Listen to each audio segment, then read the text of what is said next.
Ang lumang oak na lamesa ay may gasgas mula sa dekada ng mga hapunan ng pamilya o sa bigat ng aming huling labanan. Nakahandusay ang mga maruming plato. Malamig na ang kape sa mga basag na mug. Si Miguel ay nakatayo sa dulo ng lamesa, namumula ang mukha, nagmamadaling gumalaw na parang konduktor ng kaguluhan. Si Imelda ay nakaupo sa tapat ko, nakakrus ang mga braso. Ang kanyang manikyuradong kuko ay tumatapik sa isang ritmo ng paghamak. Hinawakan ko ng mahigpit ang aking tinidor. Ang lamig ng metal nito ang nagpapahinahon sa akin habang ang kanilang mga salita ay tumatagos sa hangin. Tay, kailangan namin ng pera, pagputol ni Miguel, matalas ang boses na halos mabasag ang baso. Ang bahay na ito ay nalalagas na. Hindi mo maaaring itago ang pera habang kami ay naipit dito. Itinaas ko ang kilay ko, pinanatiling kalmado ang aking tono. Nagtatago. Binayaran ko ang mortgage ng lugar na ito bago ka pa ipinanganak, Miguel. Ano ba talaga ang tungkol dito? Sumandal si Imelda, ang ngiti niya ay kasing nipis ng yelo sa labas. Ito ay tungkol sa pag-unlad, Enrique. Gusto naming magpabago. Bagong sahig, bagong muebles. Hindi mo maiintindihan. Marami akong naiintindihan. Ang pag-aayos ay isang manipis na dahilan. Ang telepono ni Imelda na nakasandal sa kanyang baso ng alak ay nagpapakita ng isang makintab na larawan ng isang leather sectional na mas mahal pa sa lumakong truck. Si Miguel, nagpapabalik-balik ngayon, ay naghagis ng isang nakatiklop na papel sa lamesa, isang estimate ng contractor na pinalobo ng mga hindi kinakailangang upgrade. Hindi ko na kailangang tingnan iyon para malaman na ginastos na nila ang budget sa kanilang isip. May ipon ka, tay. Pagdiin ni Miguel, tumataas ang kanyang boses. Ano ang punto ng pag-upo rito? Hindi ka na bumabata. Ang panunukso ay masakit, ngunit pinanatili ko ang aking mga mata sa lamesa.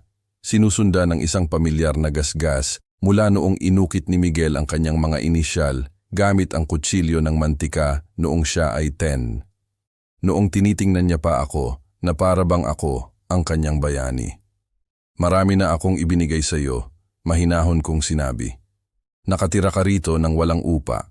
Mas higit pa iyon kaysa sa karamihan. Humalakhak si Imelda.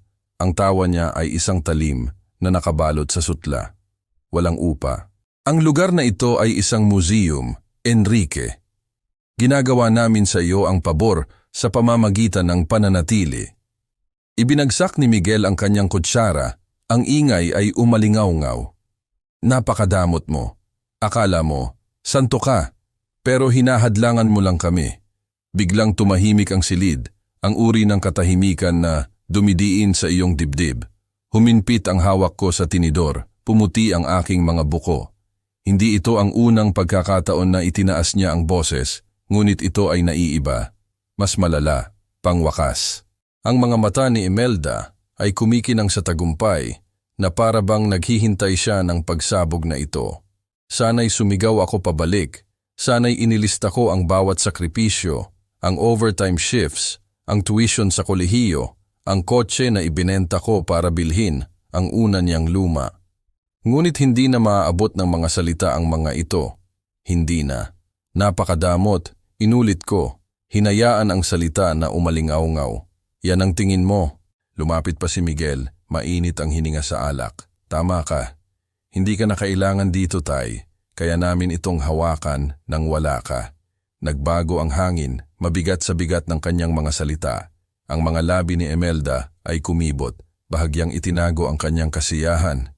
Maingat kong ibinaba ang tinidor at tumayo.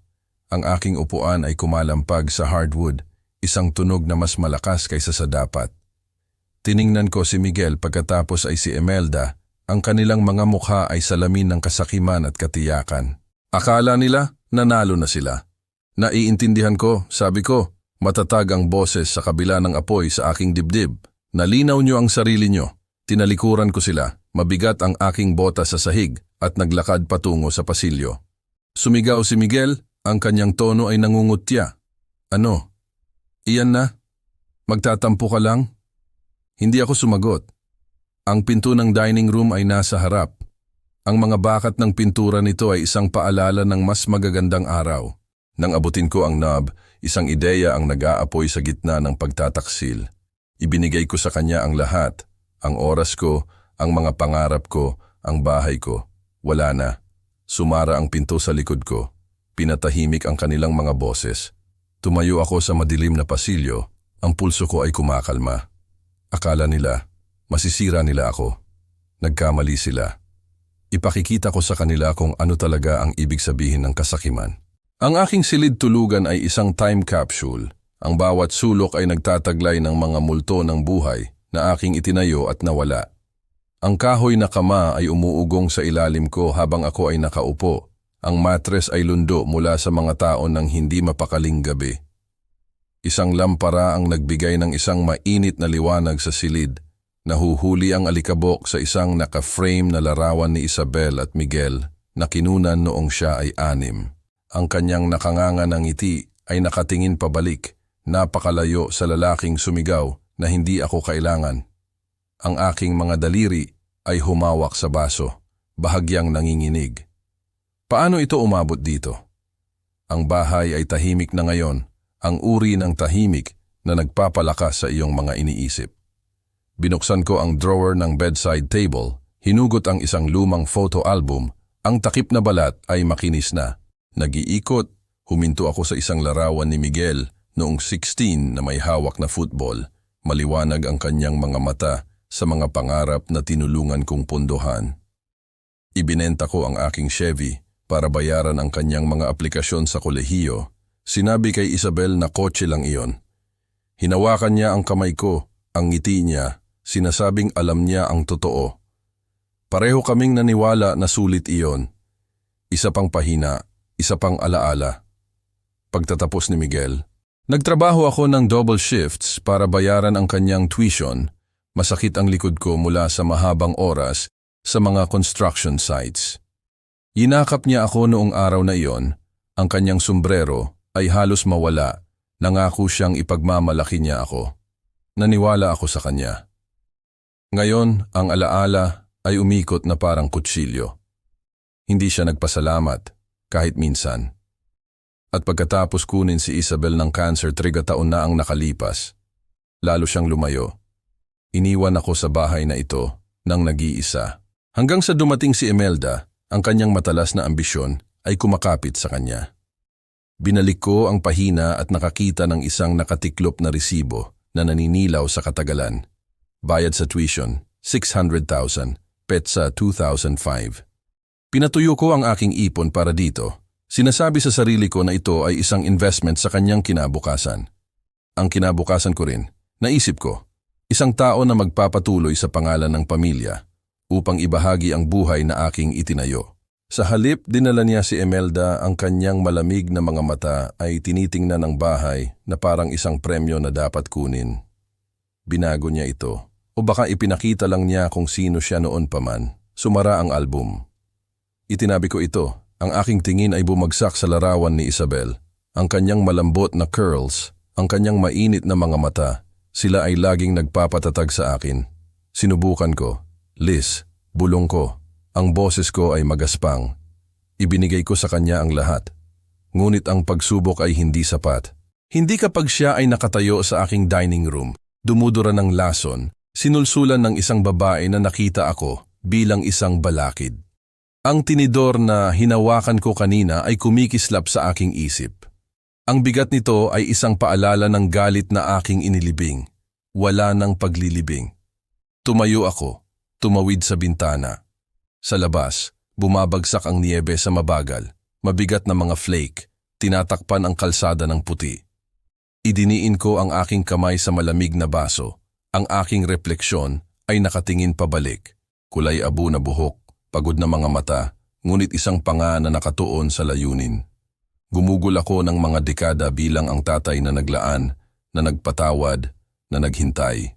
At para saan? Upang sabihin sa akin na hindi ako kailangan. May lumabas na alaala. Si Miguel, mga 8 siguro, binagsak ang pinto ng kanyang silid tulugan matapos ko siyang pagbawalan. Kahit noon, may temper siya, ngunit palagi siyang bumabalik, nahihiya, na may paumanhin. Wala na ang batang iyon. Ang lalaki na siya ngayon ay hindi karapat-dapat sa aking pasensya. Hindi rin si Imelda sa kanyang kinakalkula ng ngiti at mga pangarap ng isang buhay na hindi niya kinita. Dinampot ko ang aking telepono mula sa nightstand. Sumigaw ito, kumikinang sa madilim na silid. Ang aking hinlalaki ay nakaturo sa numero ni Tomas. Alam niya kung saan magsisimula. Isang tao na nakakita ng kapangitan ng mundo at lumabas pa rin na lumalaban.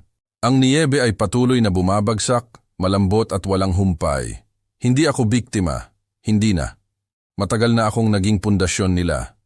Panahon na upang bumuo ng isang bagong bagay.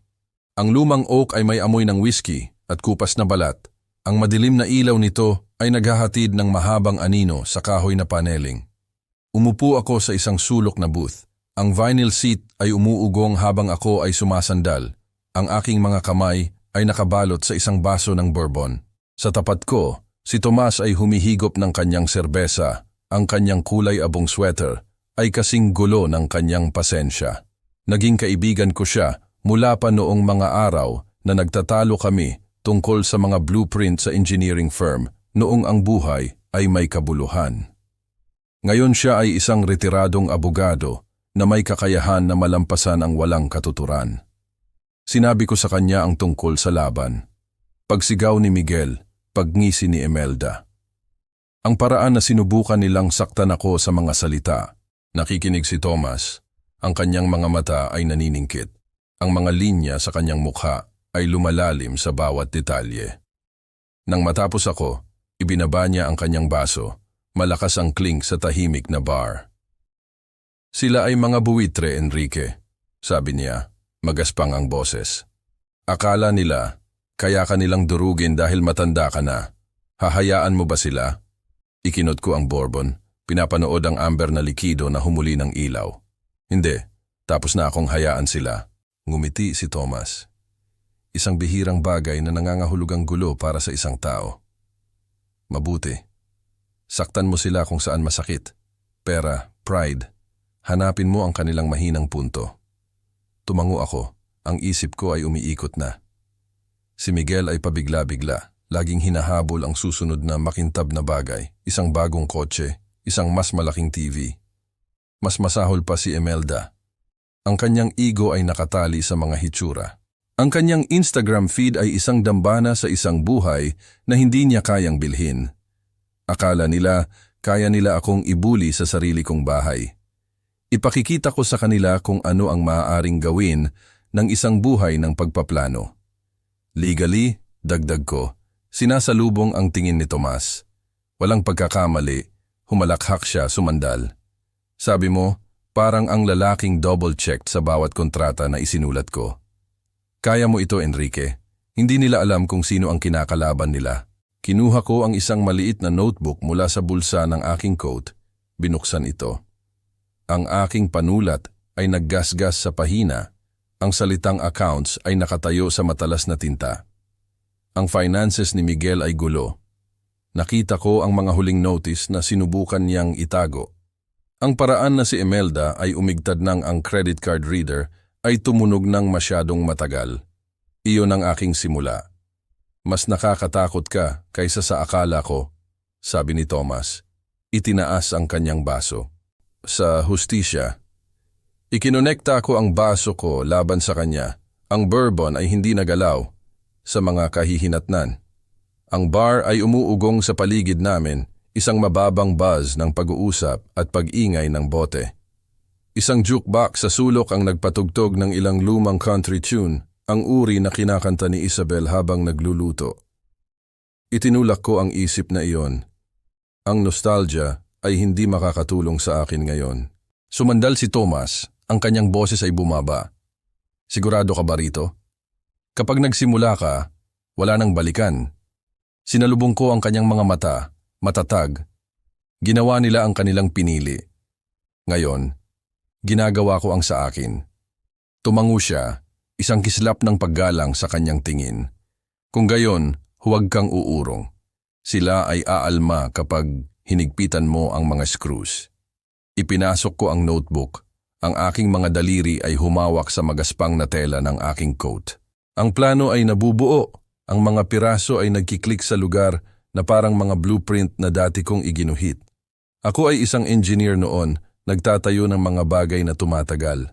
Sa oras na ito, itatayo ko ang kanilang pagbagsak, brick sa maingat na brick. Tumayo ako, nagtapon ng ilang bayarin sa lamesa. Ang bourbon ay nanatiling hindi nagalaw. Ang ibabaw nito ay kalmado. Salamat, Thomas. Tatawag ako sa iyo. Winawagayway niya ako. Huwag kang tumawag. Gawin mo lang. Ang pinto sa lumang oak ay umuugong. Habang itinulak ko ito, ang lamig ay kumakagat sa mukha ko. Ang niebe ay umuugong sa ilalim ng aking mga bota. Ang mga ilaw sa kalye ay nagbibigay ng isang maputlang glow sa walang laman na bangketa. Ang aking hininga ay umulap sa hangin, ngunit ang aking isip ay malinaw. Akala ni Miguel, kaya niya akong burahin. Akala ni Imelda, kaya niya akong daigin. Itinayo nila ang kanilang buhay sa aking pundasyon, at alam ko kung saan eksakto ang mga lamat. Lumakad ako, ang niebe ay bumabagsak ng mas mabigat ngayon. Ang bawat flake ay isang paalala ng bagyo na malapit kong pakawalan. Ang kusina ay madilim, maliban sa mahinang glow ng flashlight ng aking telepono na tumatagos sa mga anino. Ang oak na lamesa, kadalasang lugar para sa mga pagkain ng pamilya, ay ngayon isang battlefield ng mga nakakalat na papel, bayarin, resibo, isang nakayuping bank notice. Iniwan sila ni Miguel. Walang pag-iingat gaya ng dati. Ipinapalagay na hindi ko mapapansin. Kumilos ako ng tahimik. Ang aking lumang sweater ay humawak sa gilid ng upuan habang ako ay sumasandal sa gulo. Ang bawat dokumento ay isang bintana sa kanilang mundo, at malapit ko itong buksan. Nagtaas ako ng isang credit card statement. Ang mga numero ay kumikinang sa ilaw. 600,000 na utang, kumalat sa mga damit ng designer at restaurant tabs. Ang pangalan ni Imelda ay nasa kalahati ng mga charges, kasama ang isang 100,000 handbag na maaaring nagbayad ng bayarin sa pag-init ng 2 beses. Umiling ako. Isang mapait na ngiti ang humila sa aking mga labi. Kinutiyan niya ang aking lipas na bahay habang sinusunog ang pera na wala sila. Hindi rin mas mahusay si Miguel. Huli ng mga bayad sa kotse, isang gym membership na hindi niya ginamit. Ang kanilang kasakiman ay isang bahay ng mga baraha at handa na akong hilahin ang una. Ang aking mga daliri ay huminto sa isang bank notice, ang salitang overdue na may tatak na pula. Na-miss nila ang 2 bayad sa mortgage sa isang maliit na kondo na binili nila bilang isang investment noong nakaraang taon. Nagmamalaki si Miguel tungkol dito sa hapunan minsan, sinasabing magpapayaman ito sa kanila. Tumango si Imelda, ang kanyang mga mata ay kumikinang habang nag-iikot siya sa mga larawan ng luxury lofts sa kanyang telepono. Ngayon ang bangko ay nagbabanta na mag-foreclose. Sinulat ko ang account number sa aking notebook. Ang panulat ay naggasgas ng malakas sa tahimik na bahay. Isang alaala ang kumislap. Si Imelda sa hapunan noong nakaraang linggo, ang kanyang boses ay umaagos sa paghamak habang tinawag niya ang carpet ng aking dining room na tacky. Iwinawagayway niya ang kanyang tinidor na parang isang setro, sinasabing, kailangan namin ng modern elegance. Tumawa si Miguel, sumasang-ayon. Habang nakatingin ako sa mga larawan ng pamilya sa dingding, nagtataka kung kailan huminto ang aking anak sa pagtingin sa bahay na ito bilang tahanan. Ang carpet na iyon ay pinili ni Isabel matapos ang oras ng debate sa tindahan. Gusto nilang tanggalin ito, burahin siya, burahin ako.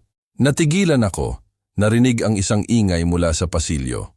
Ang aking puso ay tumibok nang pinatay ko ang flashlight, nilubog ang kusina sa dilim. Ang bahay ay luma, laging umuugong, ngunit hindi ko maaaring ipagsapalaran na mahuli. Idiniin ko ang sarili ko laban sa counter, nakikinig. Wala, tanging ang hum ng fridge at ang malayong tik ng orasan sa sala. Huminga ako, ang aking hininga ay kumakalma. Nasa itaas sila, marahil natutulog, walang kamalayan sa trap na nilakaran nila. Binuksan ko ulit ang ilaw, nag-iikot sa mas maraming papel. Isang resibo para sa isang wine club subscription, isa pa para sa isang spa day na kailangan ni Imelda. Ang bawat linya ay isang sinulid sa web na sinulid nila. at ako ay nagmamapa nito. Ang aking mga araw sa engineering ay nagturo sa akin na hanapin ang mga mahihinang punto, mga lamat sa isang istruktura na maaaring magpabagsak dito. Ang kanilang finances ay nagigiba at sisiguraduhin kong mararamdaman nila ang bawat tremor. Ang notebook sa aking kamay ay bumibigat sa bawat tala, petsa, halaga, account numbers. Itinago ko ang bank notice sa aking bulsa, maingat na huwag itong kuyumin. Hindi lang ito tungkol sa pera. Ito ay tungkol sa kontrol, tungkol sa pagpapakita sa kanila na hindi ako ang relic na akala nila. Itinayo ko ang bahay na ito, ang buhay na ito, at sinubukan nilang kunin ito nang walang laban. Malaking pagkakamali, isa pang ingay, mas malapit sa oras na ito. Mga yapak, mabagal at mabigat, bumababa sa hagdan. Si Miguel. Isinara ko ang notebook. Itinulak ito sa aking bulsa habang ipinapasok ko ang mga papel sa kanilang magulong tumpok. Nawala ang flashlight at lumipat ako patungo sa pinto ng kusina. Tahimik ang aking mga bota sa tile. Hinawakan ng kamay ko ang door frame, malamig ang kahoy sa ilalim ng aking mga daliri. Huminto ako, nakikinig habang ang mga yapak ay huminto sa labas. Tay. Ang boses ni Miguel ay inaantok, nagdududa, hindi ako sumagot. Ang aking pulso ay matatag, ang aking isip ay matalas. Ibinigay nila sa akin ang sandata na kailangan ko, nakabalot sa kanilang sariling kawalang ingat. Maingat kong binuksan ang pinto, ang mga hinges ay tahimik mula sa mga taon ng aking pagpapanatili. Ang pasilyo ay madilim, ang anino ni Miguel ay nakatayo sa dulo. Dumulas ako, hawak ang hininga, at natunaw sa mga anino ng bahay na alam ko nang mas mahusay kaysa sa kanila. Ang opisina ng abogado ay isang matinding kaibahan sa aking tahanan. Salamin na dingding, kulay abo na carpet. Ang hangin ay matalas sa amoy ng kape at tinta. Umupo ako sa tapat ni Juan, ang aking lumang coat ay nakalagay sa upuan. Isang folder ng mga tala ay bukas sa harap ko. Ang skyline ng Chicago ay nakatayo sa labas. Ang mga tore ng bakal nito ay kumikinang sa ilalim ng isang maputlang araw ng taglamig. Si Juan, sa isang crisp suit, ay nag-scan ng aking mga nakasulat na figure.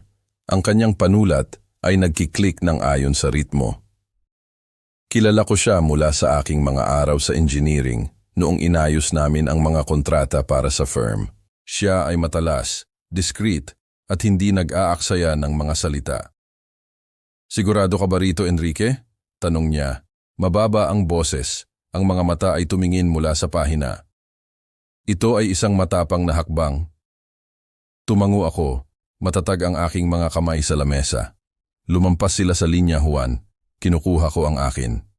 Sumandal siya, tinatapik ang panulat laban sa kanyang baba. Sige, magsimula tayo sa will. Gusto mo bang umalis si Miguel? Ganap. Ganap. Ang salita ay naramdaman na mabigat, pangwakas. Isang kirot ng pagkakasala ang tumama sa akin.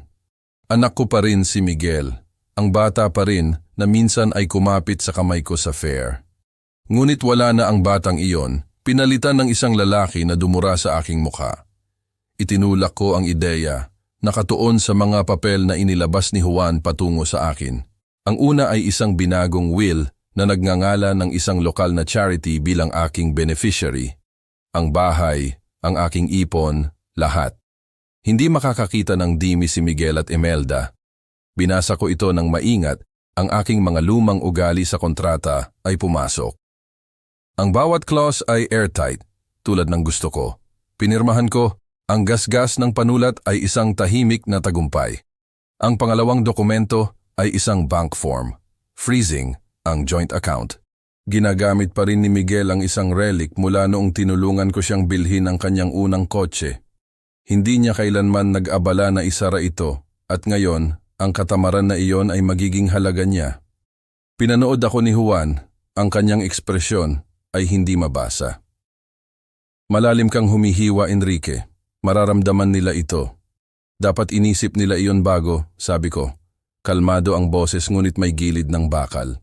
Kinuha ko ang aking telepono, nagdial ng bangko. Isang mabilis na pag-uusap, ilang codes, at ang account ay locked. Hindi malalaman ni Miguel hanggang sa subukan niyang gamitin ito. at maaari ko nang isipin ang kanyang panic. Lumipat kami sa bahay. Nagmungkahi si Juan ng isang trust. Inilalagay ang ari-arian sa labas ng maabot ni Miguel. Hindi nila maaaring pilitin ang isang pagbebenta kung ikaw ang tanging trustee, paliwanag niya, nagsusulat ng mga tala. At kung susubukan ka nilang itulak palabas, binibigyan ka nito ng legal na batayan upang tumayo. Tumango ako. Pumirma kung saan siya tumuro. Ang bahay ay ang aking huling bastion. Ang isang bagay na aking itinayo na matatag pa rin. Ibuhos ko ang buhay ko rito, bawat pako, bawat shingle. At ako ay isusumpa kung gagawin nila itong kanilang personal na ATM. Ang panulat ay naramdaman na parang isang hammer. Sinisilyuhan ang kanilang kapalaran sa bawat stroke. Inipon ni Juan ang mga papel. Ang kanyang tono ay lumambot. Ayos ka lang, Enrique? Hindi ito madali. Alam ko. Tiningnan ko siya. Mahigpit ang pangako. Ito ay kinakailangan. Ginawa nila ang kanilang pinili. Hindi siya nagtulak. Nagkamay kami at isinuksok ko ang folder sa ilalim ng aking braso. Ang bigat nito ang nagpapatatag sa akin. Nang lumakad ako patungo sa pinto, ang aking telepono ay umuugong sa aking bulsa. Tiningnan ko ang screen. Pangalan ni Miguel. Isang missed call. Ang aking pulso ay bumilis, ngunit hindi ako sumagot. Nararamdaman na niya ang pagbabago ng lupa, kahit na hindi niya alam kung bakit. Ang pinto ng opisina ay mahinahon na sumara sa likod ko. Ang hum ng lungsod ay lumulunok sa tunog. Tumayo ako sa bangketa. Ang hangin ay kumakagat sa aking coat. Ang mga snowflake ay nag-alikabok sa aking mga balikat, natutunaw sa wool. Ang folder sa aking kamay ay isang kalasag, isang sandata, isang mapa sa hustisya. Ang tawag ni Miguel ay nangangahulugang siya ay rattled, at iyon ay simula pa lang. Ibinato ko ang telepono sa aking bulsa, hindi pinapansin ang pangalawang buzz. Hayaan siyang umalma. May trabaho akong gagawin. Ang sala ay kumikinang sa flicker ng TV. Ilang reality show ang umuugong sa likuran. Naglakad-lakad si Miguel. Ang kanyang telepono ay nakakapit na parang isang lifeline. Ang ilaw ng screen ay naghahatid ng anino sa kanyang mukha. Si Imelda ay nakaupo sa leather couch, nakakrus ang mga binti. Ang kanyang kalmado ay isang matinding kaibahan sa kanyang galit. Nakatayo ako sa labas, nakatago sa dilim ng kusina. Ang pinto ay bahagyang bukas. Ang aking telepono ay nasa aking kamay. Nire-record ang bawat salita, bawat sigaw. Hindi nila alam na nakikinig ako. Hindi nila alam na ang lupa ay gumuguho sa ilalim nila. Nakita mo ba ito? Ibinato ni Miguel ang kanyang telepono patungo kay Imelda. Ang kanyang boses ay nanginginig.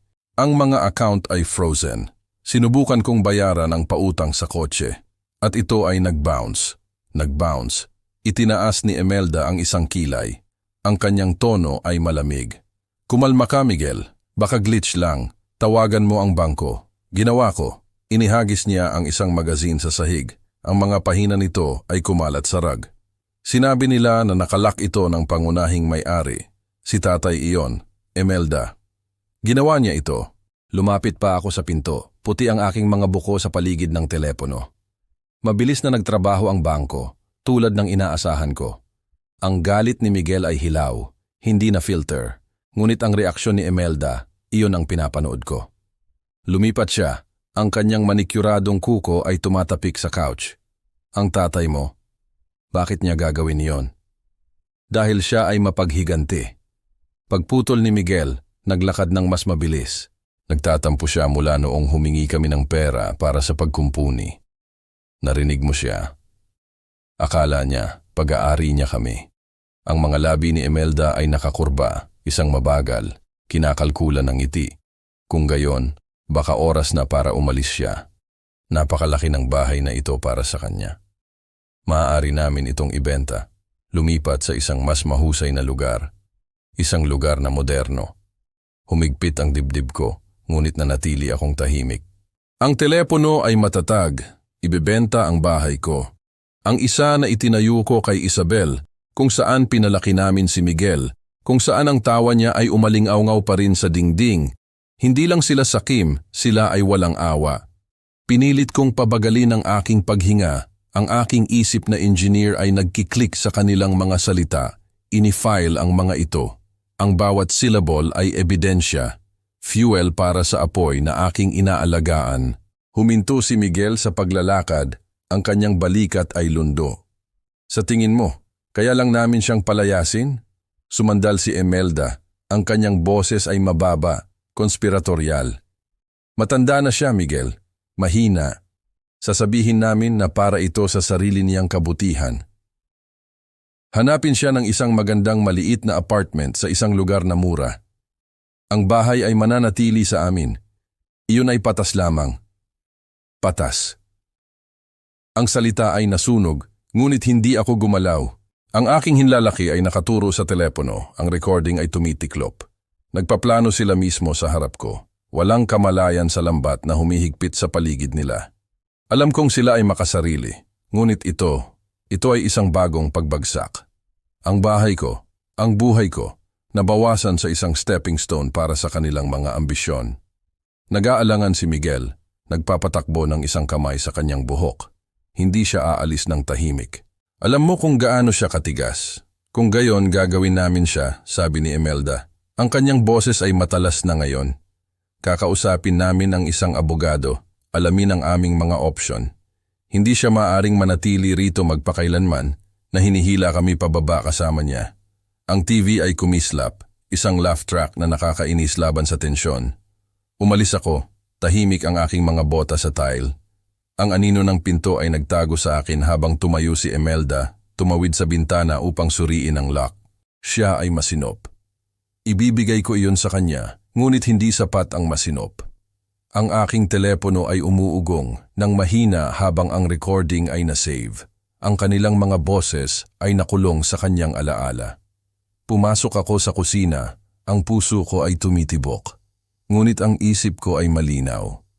Akala nila, kaya nila akong daigin, burahin ako sa sarili kong buhay. Ngunit ibinigay lang nila sa akin ang lahat ng kailangan ko. Ang kanilang plano ay walang ingat, makalat, itinayo sa pagmamataas. Gagamitin ko iyon, ibabalik laban sa kanila, hayaan ang kanilang sariling mga salita na maghukay ng libingan na akala nila ay akin. Ang pinto ng kusina ay sumara sa likod ko. Ang tunog ay nilunok ng katahimikan ng bahay. Tumayo ako sa dilim, ang telepono ay mainit sa aking kamay. Nagpaplano sila ng isang digmaan na hindi nila kayang manalo at handa na akong umatake pabalik. Ang bagong lock sa aking harap na pinto ay kumikinang sa ilalim ng ilaw ng porch. Ang tanso na ibabaw nito ay nangungutya sa akin. Ang aking susi, kupas mula sa mga tao ng paggamit, ay hindi magkasya. Tumayo ako sa stoop, ang aking hininga ay umuulap sa napakalamig na hangin. Ang mga snowflake ay nakakapit sa mga tupi ng aking lumang coat. Ang bahay ko, ay naramdaman na parang isang estranghero na ngayon. Mabilis na kumilos si Miguel at Imelda, mas mabilis kaysa sa inaasahan ko. Inikot ko ulit ang susi. Ang metal ay kumakalat ng walang silbi at isang malamig na buhol ang humigpit sa aking dibdib. Hindi lang sila lumalaban. Sinusubukan nila akong burahin. Lumayo ako. Tiningnan ang mga bintana. Ang sala ay madilim. Ang mga curtains ay sarado. Ngunit alam kong nasa loob sila. Marahil nagmamalaki. Mas maaga sa araw na iyon, narinig ko ang mga snippet ng kanilang plano mula sa voicemail ng isang pinsan. Nag-upa si Miguel at Imelda ng Enrique, ano ang nangyayari? Sabi ni Miguel, hindi ka maayos. Tawagan mo ako. Tinitigan ko ang mensahe. Ang aking hinlalaki ay nakaturo sa screen. Naabot din nila si Lina. Ipinapakalat ang kanilang mga kasinungalingan sa sinumang makikinig. Ang kirot ng pagtataksil ay lumalim, ngunit hindi ito kawalan ng pag-asa. Ito ay fuel. Akala nila, kaya nila akong ihiwalay, ibalik ang sarili kong pamilya laban sa akin. Mali ang pagtatasa nila kung gaano kalayo ang gagawin ko upang protektahan ang akin. Ibinato ko ang telepono at nagtungo sa driveway. Ang niyebe ay pumapatay sa aking mga yapak. Ang kalye ay tahimik. Ang mga ilaw sa Pasko ay kumikislap sa mga kalapit na bahay. Ang init nila ay isang malupit na kaibahan sa lamig na nagmumula sa sarili ko. Huminto ako sa curb, tumingin pabalik sa nakalock na pinto. Akala nila nanalo na sila sa round na ito. Akala nila inalis nila ako. Ngunit itinayo ko ang bahay na iyon, bawat beam at pako, at alam ko ang mga lihim nito ng mas mahusay kaysa sa kanila. Hayaan silang magmalaki. Hahanapin ko ang paraan upang makabalik. Ang cafe ay may amoy ng sunog na kape at cinnamon. Ang mga kahoy na lamesa nito ay kalat sa mga bag ng mga holiday shoppers. Umupo ako malapit sa bintana. Ang aking mga kamay ay nakabalot sa isang basag na mug. Ang usok ay umaakyat sa tamad na curls. Sa tapat ko, si Sarah ay nag-aalangan sa kanyang kutsara, ang kanyang maliwanag na pulang scarf, isang splash ng kulay laban sa kulay abo na araw. Naging kaibigan siya ni Isabel sa loob ng mga dekada, isa sa iilan na nagche-check pa rin sa akin pagkatapos ng libing. Ngayon ang kanyang mga mata ay malaki sa pag-aalala. Ang kanyang boses ay halos isang bulong habang siya ay lumapit. "Enrique, may narinig akong kailangan mong malaman," sabi niya, lumingon sa paligid na parang baka may makarinig. Si Miguel at Imelda ay nagpaplano ng isang malaking hapunan sa Pasko. Inanyayahan nila ang buong pamilya, si Lina, ang iyong mga pinsan, lahat. Magkakaroon sila ng isang anunsyo. Humigop ako ng kape, pinanatiling neutral ang aking mukha. Anong uri ng anunsyo? Nag-alinlangan si Sarah, ang kanyang kutsara ay kumikislap laban sa kanyang tasa. Sinasabi nila na hindi ka angkop, na nawalan ka ng kontrol sa bahay, ang iyong finances. Gusto nilang ideklara kang incompetent, baka magtulak pa para sa guardianship. Ginagamit nila ang hapunan upang makuha ang lahat sa kanilang panig. Ang mga salita ay tumama na parang isang suntok, ngunit hindi ako umigtad. Inilagay ko ang mug, ang base nito ay kumakalat sa lamesa at sumandal. Kaya iyon ang kanilang laro, isang pampublikong kahihiyan, nagbihis bilang pag-aalala upang hubarin ako ng lahat. Maaari ko itong isipin, si Miguel ay nagtataas ng baso, ang kanyang boses ay umaagos sa pekeng sinseridad, si Imelda ay tumatango, ang kanyang ngiti ay matalas na parang isang talim. Ang pamilya ay magugulat, baka kumbinsido pa, lalo na pagkatapos ng mga chismis na ikinalat na nila. "Paano mo narinig ito?" Tanong ko, kalmado ang aking tono sa kabila ng apoy sa aking dibdib. "Binanggit ni Lina," sabi ni Sarah, bumaba ang kanyang boses. Nag-aalala siya, ngunit kalahati ay kumbinsido ni Miguel na hindi ka ikaw. Si Imelda ay tumatawag sa lahat, sinasabing, "Ikaw ay isang panganib sa sarili mo. Napakalala, Enrique." Tumango ako, kinuha ang aking telepono at binuksan ang Notes app. Mabilis na gumalaw ang aking mga hinlalaki, nagsusulat ng mga detalye. Hapunan sa Pasko, pamilya, anunsyo, guardianship. Ang bawat salita ay isang piraso ng kanilang plano. At binabaligtad ko na ito sa aking isip, naghahanap ng mga lamat. Akala nila, kaya nila akong tambangan, gamitin ang init ng mga pista opisyal upang takpan ang kanilang pagtataksil. Ngunit binigyan lang nila ako ng isang opening, isang entablado upang baligtarin ang kanilang script. Pinanood ako ni Sarah, ang kanyang noo ay kumunot. "Hindi ka nagulat, hindi ba?" "Hindi ako." Sabi ko, ipinapasok ang telepono sa aking bulsa. "Nagtatayo sila dito. Hindi ko lang inaasahan na maglalaro sila ng napakarumi." Inabot niya ang lamesa, ang kanyang kamay ay nakaturo malapit sa akin. "Ano ang gagawin mo? Hindi mo sila maaaring hayaang makatakas dito." Sinalubong ko ang kanyang tingin, mahigpit ang aking panga. "Hindi ko gagawin. Umaasa sila, naguguho ako. Makakakuha sila ng isang sorpresa." Ang mga mata ni Sarah ay lumambot, ngunit hindi siya nagtulak. Kilala niya ako ng sapat upang magtiwala na hahawakan ko ito. Tumayo ako, nagtapon ng ilang bayarin sa lamesa at kinuha ang aking coat. Ang pinto ng cafe ay tumunog habang lumabas ako. Ang lamig ay kumakagat sa aking mukha. Ang niebe ay nag-alikabok sa bangketa, nakakapit sa aking mga bota habang ako ay naglalakad. Ang aking telepono ay umuugong ulit. Isa pang mensahe mula kay Lina. Marahil mas maraming tanong na hindi ko sasagutin. Hindi ko ito pinansin. Ang aking isip ay mabilis na tumatakbo. Ang hapunan sa Pasko, ay ang kanilang trap, ngunit maaari itong maging akin din. Gusto nila ng isang spectacle, isang sandali upang sementuhin ang kanilang tagumpay. Ibibigay ko sa kanila ang isa, hindi lang ang uri na inaasahan nila. Ang mga ilaw sa kalye ay kumislap, naghahatid ng mahabang anino sa niyebe. Tiningnan ko ulit ang aking mga tala. Ang mga salita ay kumikinang sa screen. Nagbukas sila ng isang pinto sa kanilang sariling pagbagsak at handa na akong dumaan. Ang opisina ng abogado ay isang fortress ng salamin at bakal. Ang hangin nito ay makapal sa hum ng kahusayan.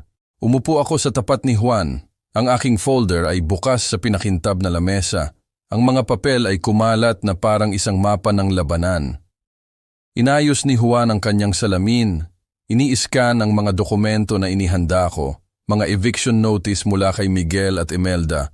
Isang court order upang i-freeze ang kanilang pinagsamang accounts at isang listahan ng kanilang mga utang na maingat na cross-referenced. Ang precision ng aking engineer ay naglingkod sa akin ng mahusay. Ang bawat detalye ay naitala. Ang bawat loophole ay selyado.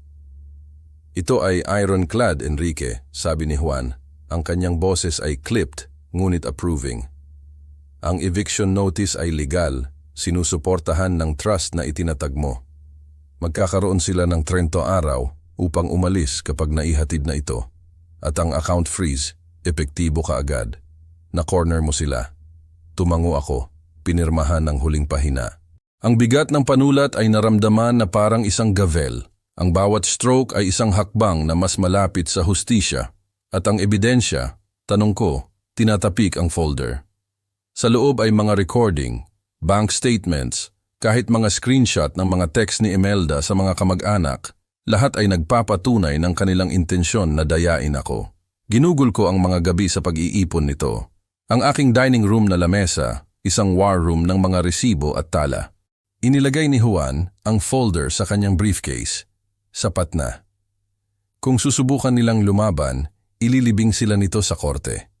Ginawa mo ang iyong homework. Sumandal ako. Ang upuan ay umuugong sa ilalim ko. Homework? Iyan ang naramdaman.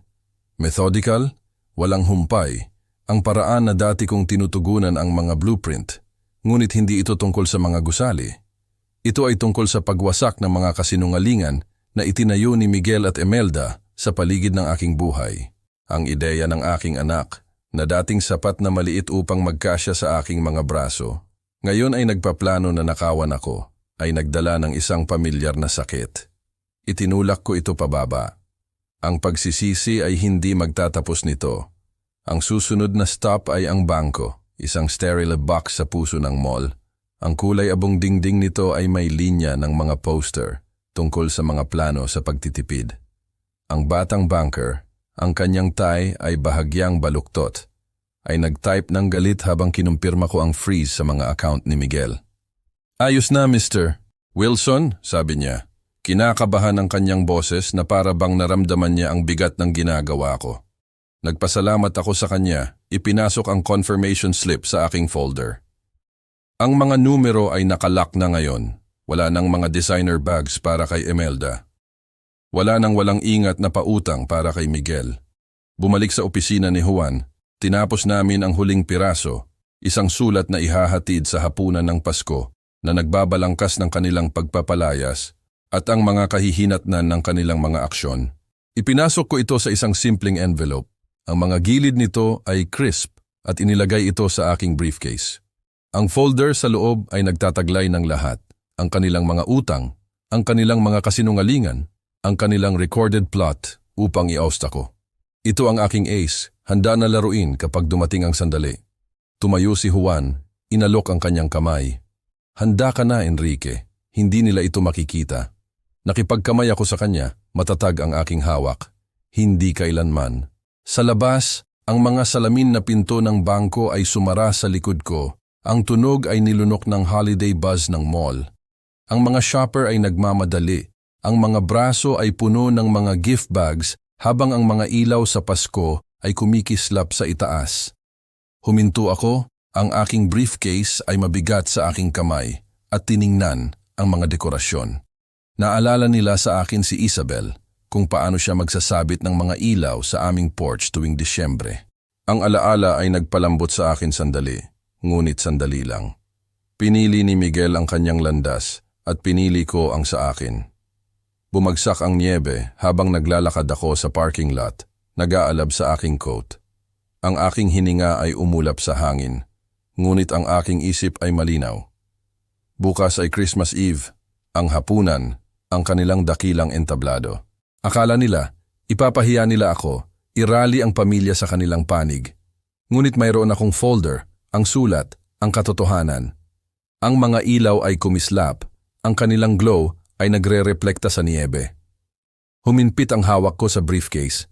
Hayaan silang maghanda ng lamesa. Dadalhin ko ang pagpaparusa. Ang dining room ay kumikinang sa liwanag ng kandila. Ang amoy ng inihaw na pabo at pine ay naghahalo sa hangin. Ang lumang oak na lamesa ay nakabalot sa isang puting tela na nakatakda sa China ni Isabel. Ang bawat isa ay isang tahimik na tango sa mas magagandang araw. Ang mga kamag-anak at kaibigan ay pumuno sa mga upuan. Si Lina, ang aking mga pinsan, ilang mga kapitbahay, ang kanilang mga mukha ay isang halo ng pag-asa at pagkabalisa.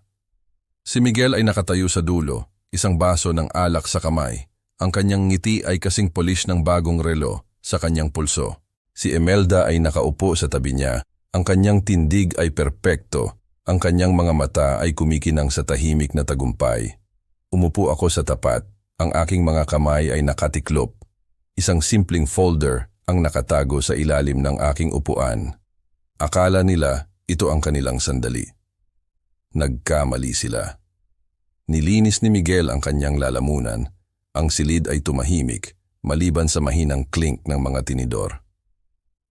Salamat sa inyong lahat sa pagdating, simula niya. Malakas ang boses. Practiced.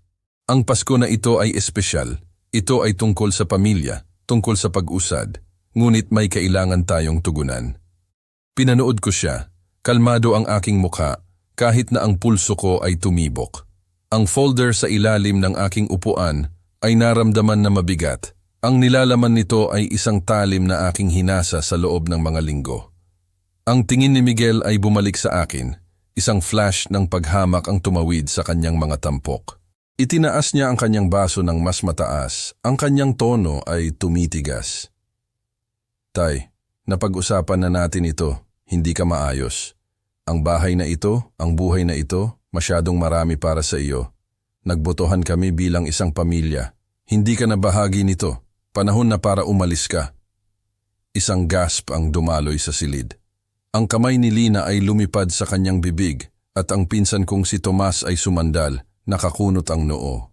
Ang ngiti ni Imelda ay lumawak, manipis at matalas habang tumango siya sa pagsang-ayon. Ang mga bisita ay lumipat. Ang mga bulong ay sumira sa katahimikan. Ang kanilang mga mata ay tumatalon sa pagitan ni Miguel at sa akin. Narinig nila ang mga chismis, ang mga kasinungalingan ni Miguel tungkol sa aking kawalang tatag, at ngayon ay naghihintay sila ng pagbagsak ko. Tumayo ako, mabagal at sinasadya. Ang aking upuan ay kumalampag sa hardwood. Ang bawat mata ay nasa akin. Ang hangin ay makapal sa pag-asa. "Ganun ba, Miguel?" Sabi ko, matatag ang boses, halos malambot. "Napagdesisyunan mo na, tapos na ako." Ngumisi siya, emboldened. "Ito ay para sa sarili mong kabutihan, Tay.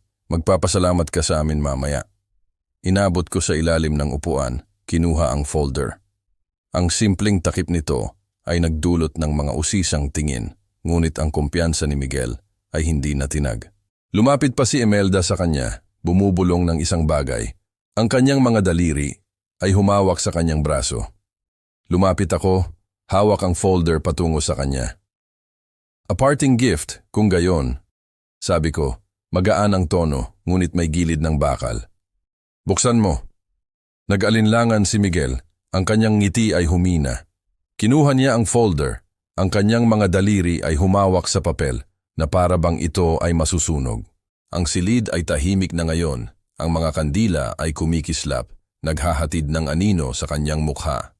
Binuksan niya ito, ang kanyang mga mata ay iniskan ang unang pahina, Isang eviction notice, matapang at hindi mapigilan, na naka-address sa kanya at kay Imelda.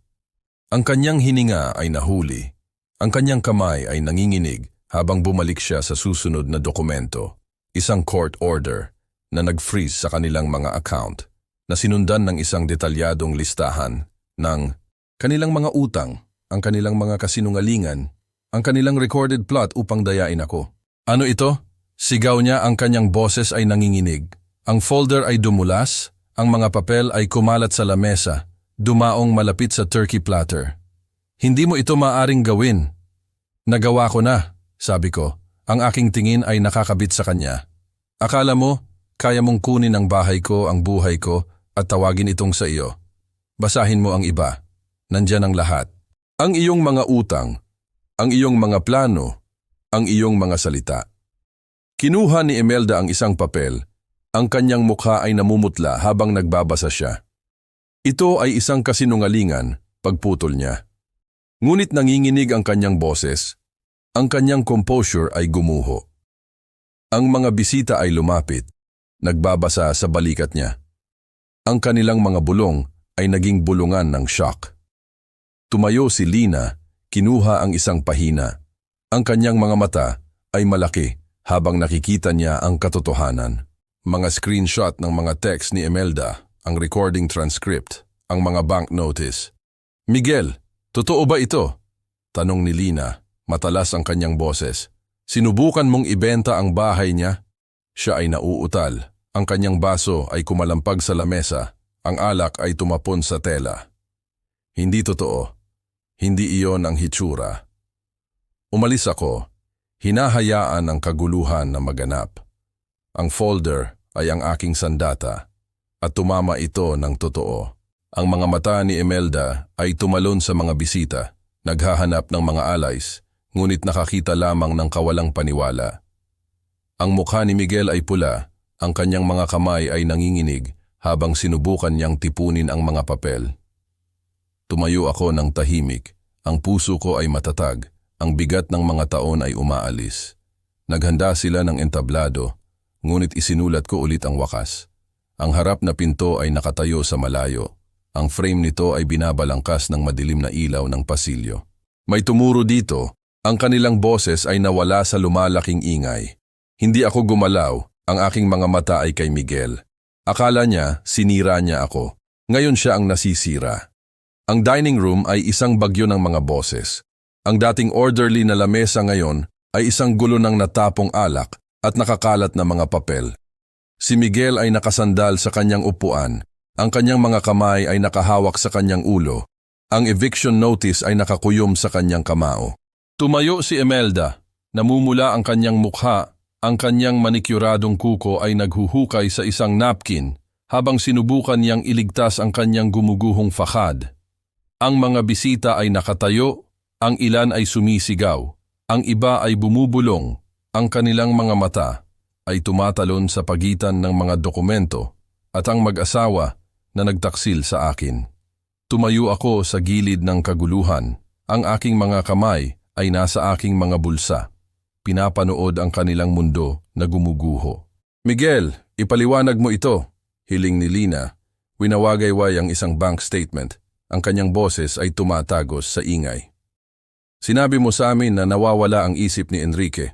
Ngunit ito ay nagsasabing nagpaplano kang ibenta ang bahay niya. Ang ulo ni Miguel ay tumaas. Ang kanyang mga mata ay ligaw. Hindi totoo. Binabaluktot niya ang lahat. Sinusubukan namin siyang tulungan. Tulungan! Sumigaw ang pinsan kong si Thomas. Kinuha ang isang papel mula sa lamesa. Ito ay isang recording ng pagpaplano mong palayasin siya. Tinawag mo siyang isang pasanin. Lumapit si Imelda. Ang kanyang ngiti ay pilit. Ang kanyang boses ay nanginginig. Lahat, pakiusap, kumalma. Nagkaroon ng hindi pagkakaunawaan. Gusto lang namin ang pinakamahusay para kay Enrique. Pinakamahusay? Si Sarah, ang matandang kaibigan ni Isabel, ay tumayo. Ang kanyang scarf ay dumulas habang itinuturo niya si Imelda. Nagsinungaling ka sa amin. Nagpakalat ka ng mga chismis, sinabing baliw siya, lahat para lang nakawin mo ang kanyang tahanan. Sumabog ang silid. Ang mga bisita ay nagsasalita sa ibabaw ng isa't isa. Ang ilan ay kumukuha ng mga papel upang basahin para sa kanilang sarili. Isang bata sa dulo ng lamesa ay yumuko sa likod ng kanyang ina, nagulat sa pagsigaw. Ang mga mata ni Imelda ay napuno ng luha. Ang kanyang maskara ay kumalat. Ngunit pinanatili niya ang kanyang baba, nakakapit sa huling mga piraso ng kanyang dignidad. Si Miguel, gayunpaman, ay gumuguho ng mas mabilis. Sumugod siya para sa folder, sinusubukan na tipunin ang mga papel, ngunit hinila ito ni Lina, ang kanyang mukha ay isang maskara ng pagkasuklam. Tama na Miguel, pagputol niya. Ikinahihiya mo ang pamilyang ito. Bumaling siya sa akin, ang kanyang boses ay nanginginig sa pagmamakaawa. Tay, pakiusap sabihin mo sa kanila na ito ay isang pagkakamali. Hindi namin iyon sinasadya. Sinalubong ko ang kanyang tingin. Ang aking ekspresyon ay hindi nagbabago. Sinadya mo ang bawat salita, sabi ko. Mababa ang boses ngunit matatag. Ginawa mo ang iyong pinili. Mabuhay ka rito. Hinawakan ni Imelda ang kanyang braso. Ang kanyang boses ay isang desperado na his. Enrique, humihingi kami ng paumanhin. Aayusin namin ito. Huwag mo lang itong gawin. Maaari naming ayusin ito. Umiling ako. Umalis. Nagkaroon ka ng mga taon upang ayusin ito. Pinili mo ang kasakiman sa halip. Ang mga bisita ay gumagalaw na ngayon. Ang ilan ay nagtungo sa pinto. Ang kanilang mga coat ay nasa kamay na. Ibinato ni Tomas ang isang papel pabalik sa lamesa, bumubulong ng isang bagay tungkol sa kahihiyan. Sumunod si Lina, huminto upang tingnan ako. Ang kanyang mga mata ay malambot sa paumanhin. Dapat alam ko ang mas mahusay, Enrique, sabi niya ng tahimik. Humihingi ako ng paumanhin. Tumango ako, walang sinasabi. Ang mga paumanhin ay hindi mahalaga ngayon. Ang katotohanan ay lumabas. At ito ay mas matalas kaysa sa anumang talim. Ang balikat ni Miguel ay nanginginig. Ang kanyang boses ay tumataas sa isang pliya. Tay, hindi mo kami maaaring palayasin. Bahay namin ito din. Akin ito, sabi ko. Ang aking mga salita ay pangwakas. Laging ganoon. Umalis ako. Naglalakad patungo sa sala. Ang ingay ay nawawala sa likod ko. Ang boses ni Imelda ay nanginginig. Tumatawag sa akin, ngunit hindi ako huminto. Ang pinto ng dining room ay sumara. Pinatahimik ang kanilang mga pakiusap. Tumayo ako sa dilim. Ang glow ng mga ilaw sa Pasko ay nagfi-filter sa bintana, naghahatid ng malambot na mga pattern sa sahig. Ang mga larawan ng pamilya sa dingding ay nanonood sa akin, ang ngiti ni Isabel, isang mahinang eko ng nawala sa amin. Inayos ko ang isa. Ang aking mga daliri ay humawak sa frame. Sa labas, ang mga pinto ng kotse ay bumagsak. Ang mga engine ay nagsisimula habang umalis ang mga bisita. Ang bahay ay naging mas tahimik. Ang bagyo ay humupa. Si Miguel at Imelda ay nasa loob pa rin, nagmamakaawa, nakikipagkasundo, ngunit tapos na. Itinayo nila ang kanilang trap at ibinalik ko ito sa kanila. Ang harap na pinto ay umuugong na bukas pagkatapos ay bumagsak. Ang tunog ay matalas sa katahimikan. Hindi ako lumingon.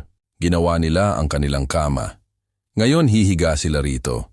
Ang aking bagong apartment ay maliit. Ang bare walls nito ay hindi pa pamilyar. Ngunit ang malawak na bintana ay nag-aalok ng tanawin ng skyline ng Chicago. Ang mga ilaw nito ay kumikislap sa bumabagsak na niyebe. Umupo ako sa isang simpleng mesa, isang solong lampara ang naghahatid ng isang mainit na glow sa isang blanko na sheet ng papel.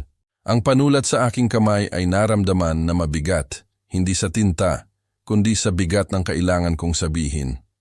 Ang mga box ay may linya sa silid, ang ilan ay na-unpack na, ang iba ay may hawak na mga piraso ng isang buhay na aking iniwan.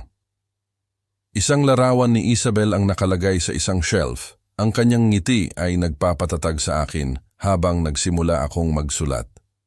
Ang bahay ay wala na, ibinenta para sa isang magandang presyo sa isang batang pamilya na pupunuin ito ng mga bagong alaala. Umalis ako na may sapat na upang magsimulang muli dito sa tahimik na espasyo, kung saan ang nakaraan ay hindi maaaring kumapit ng mahigpit.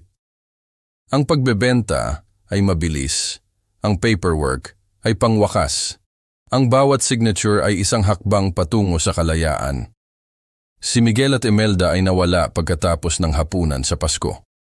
Ang kanilang mga gamit ay naalis bago ang deadline ng eviction notice. Hindi ko sila narinig mula noon at hindi ko inaasahan. Ang ilang mga tulay ay nasunog ng malinis. Idiniin ko ang panulat sa papel. Ang mga salita ay dumarating ng dahan-dahan. Miguel, isinulat ko. Ang aking sulat kamay ay matatag sa kabila ng sakit sa aking dibdib. Gumugol ako ng mga taon sa pagtataka kung saan ako nagkamali, kung ano ang maaari kong nagawa upang panatilihin kang malapit. Ngunit pinili mo ang iyong landas at kailangan kong piliin ang sa akin. Pinapatawad kita, hindi dahil karapat-dapat ka, kundi dahil kailangan kong magpatuloy. Ito ay pamamaalam. Ang mga salita ay simple, ngunit dinala nila ang lahat. Ang pag-ibig na minsan ay mayroon ako, ang pagtataksil na sumira dito, ang kapayapaan na inaangkin ko ngayon. Tinitiklop ko ang sulat, ipinasok ito sa isang simpleng envelope. Ang aking mga daliri ay humawak sa papel, huminto habang inilalagay ko ito sa mesa. Ang pagpapatawad ay hindi para sa kanila. Ito ay para sa akin, isang paraan upang i-shed ang huling bahagi ng kanilang bigat. Binitbit ko sila ng matagal. Sa labas, bumabagsak ang niyebe sa mabagal, mabigat na mga flake na tinatakpan ang lungsod sa katahimikan. Tumayo ako. Tumawid sa bintana. Ang aking refleksyon ay mahina laban sa baso. Ang skyline ay nakabukas sa harap ko. Ang matatalas na gilid nito ay pinalambot ng bagyo. Nagtayo ako ng isang buhay minsan sa isang bahay na puno ng tawa at mga pangarap. Wala na ang buhay na iyon, ngunit hindi ako. Nandito pa rin ako, nakatayo pa rin, na may mga tao na natitira upang hubugin ang isang bagong bagay. Isang box sa pinto ang may hawak ng ilang mga keepsake. Ang paboritong scarf ni Isabel, isang guhit na ginawa ni Miguel noong 6, isang kontrata mula sa aking mga araw sa engineering. Iuunpak ko sila mamaya kapag ang oras ay naramdaman na tama. Sa ngayon hinayaan ko ang tahimik na manirahan. Ang katahimikan ng apartment ay isang kaibahan sa kaguluhan ng mga huling linggo na iyon. Ang hapunan sa Pasko ay naglaro sa aking isip. Ang sigaw ni Miguel, ang luha ni Imelda, ang shock ng mga bisita, ngunit ito ay malayo na ngayon, tulad ng isang kwento na narinig ko sa halip na nabuhay. Dinampot ko ang envelope, ipinasok ito sa bulsa ng aking coat. Ang post office ay isang maikling lakad at ipapadala ko ito ngayong gabi. Hayaan itong dalhin ang aking mga salita sa walang bisa. Maaaring basahin ito ni Miguel, maaaring hindi. Hindi mahalaga. Nasabi ko na ang kailangan kong sabihin. Ang lampara ng mesa ay kumislap. Ang ilaw nito ay humuhuli sa niyebe sa labas. Ang bawat flake ay isang maliit na spark sa dilim. Kinuha ko ang aking coat, ang envelope ay kumikislap habang isinusuot ko ito. Ang pinto ng apartment ay sumara sa likod ko. Ang tunog ay malambot ngunit pangwakas. Ang pasilyo ay walang laman, ang gusali ay tahimik. Ngunit ang lungsod ay naghihintay sa kabila, buhay na may posibilidad. Pumasok ako sa elevator, ang aking mga bota ay nag-iwan ng mahinang basa na prints sa sahig. Ang niyebe ay patuloy na babagsak, tinatakpan ang mga lumang landas, nagbibigay daan para sa mga bago. Handa na akong lakarin sila. Kung gusto mo ang kwentong ito, pakilike ang video na ito, mag-subscribe sa channel, at ibahagi ang iyong mga impresyon ng kwentong ito sa mga comments. Upang makinig sa susunod na kwento, mag-click sa box sa kaliwa. Salamat sa panonood.